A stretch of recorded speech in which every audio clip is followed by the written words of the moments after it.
Hey everyone, how's it going? It's Cali Hiker, and today we're going to be doing another California State Park campground review. And the park that we're at today is actually Carnegie State Vehicular Recreation Area, so it's an off-highway vehicle park.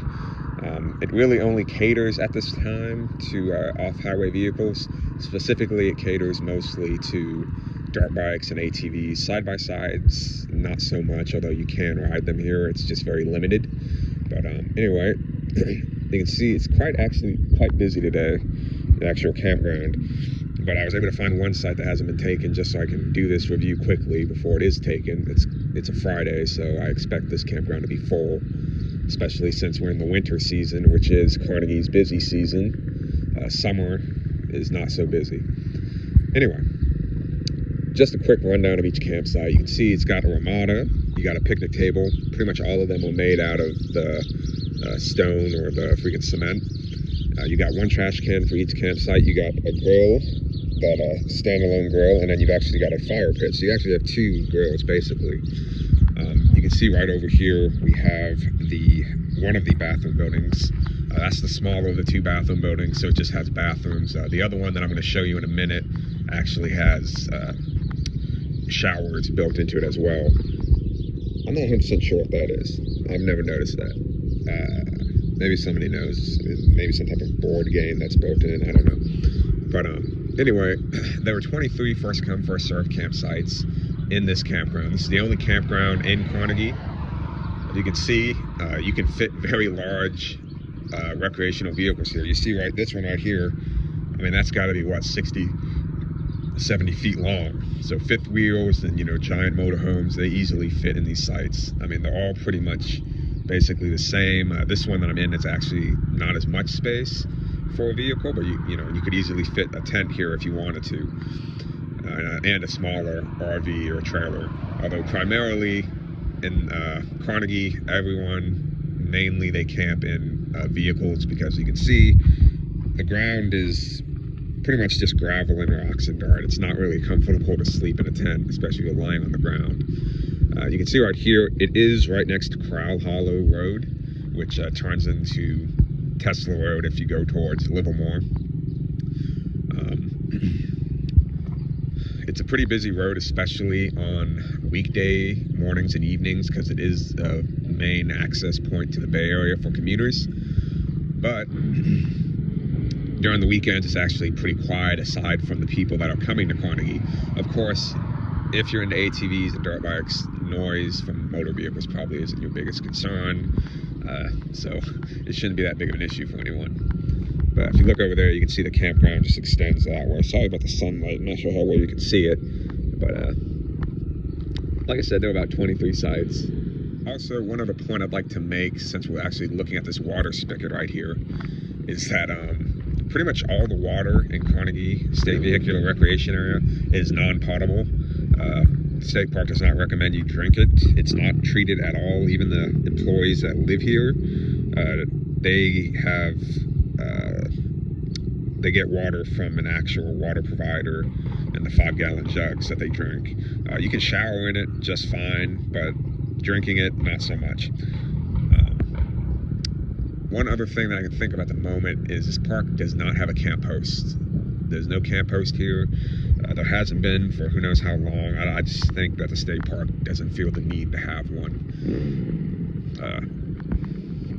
If you look over here, actually by this building, there is a payphone right there that does work. That's the main gate into the campground. During the day, that gate is open. You have to go through the entrance station, and at night they close that gate and open this gate, which gives you direct access to the Crowell Hollow Road. One other thing I should mention is that there is a shooting range right over there. This is a U.S. government shooting range, so you might hear gunshots, especially during weekdays when it's actually open. Aside from that, let's see. Costs $10 a night to stay here, 50% off if you're disabled. If you're a disabled veteran of over 50%, then you get in for free, just like every other California state park. Day use to the park is actually only $5. So I mean, this park is very cheap to get into, and that is mainly because the dirt bikers here, they pay registration fees on their equipment. So The state government can't justify, I guess, charging what you would normally charge to camp here and day use.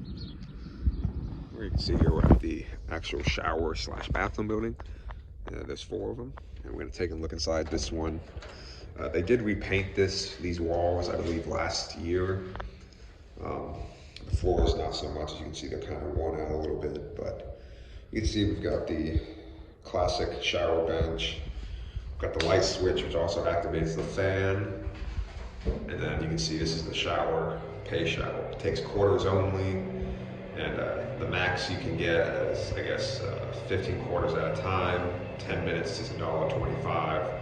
So it's not that bad. The only thing, like I said, is that this campground does not have a camp host. So unlike many campgrounds that do have a camp host, it's not as easy to get quarters if you don't have them, unless the entrance station is open. But generally speaking, the entrance station has them, or Tony's Motor Mart also generally has quarters, but you should probably bring your own. Next, we'll go and take a quick look at Tony's, I suppose. If it's not too busy, we'll have to go take a look. Back of that, hello everyone. Of course, we also have Motor Mart, like I said. We call it Tony's because the owner is named Tony. He's a cool guy. You can see this is what they have: parts, apparel, safety gear, food and drink. He also does quite a bit of repairs. So like if you're up here riding and you blow a tire, he can sell you a tire pretty much right on the spot. He can install it for you for an extra fee. Same with like the handlebars and the throttle and the brakes. He can sell you those parts as well. I'm gonna go in the store just because it's somewhat busy right now, but we'll just go to the front of the store real quick just to show you from an angle. Also sells ice. He has a soda machine outside. Actually, it looks like he's closed right now, huh? That might be closed. He might not even be open yet. But anyway, he's got a little picnic area with a fire pit. Apparently they sometimes do ranger programs there when there isn't COVID-19. But inside the store is pretty well stocked. He's got ice cream, soda. On weekends, he actually has a little small kitchen where he can sell hot dogs and chili dogs and chili and burritos, stuff like that. Just basically snack food, or if you're really hungry when you finish, he has something to sell you. Snack selection is some candy, some chips, and like I said, ice cream, soda, lemonade, pretty much that stuff. Although ironically, he does have, for whatever reason, which is kind of funny, he's got his own merchandise. He's made his own little cartoon character, Tony, that's usually riding a motorcycle. He's got stickers, t-shirts, and apparently now he's got cold drink holders as well.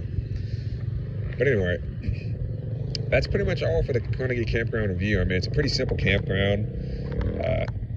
Especially, it's mainly designed, like I said, for off-highway vehicles. Although sometimes I have seen people that are passing through the area. They'll come in on like a Cruise America RV, or they'll be in one of those rental camper vans, and they're not here, really to use the park. They're just here to camp, somewhere to sleep for the night. And like I said, for $10, you can't go wrong. But primarily, like I said, it's used by people that love dirt biking and ATVing. But anyway, I hope you guys enjoyed this review, and I'll see you guys on the next one.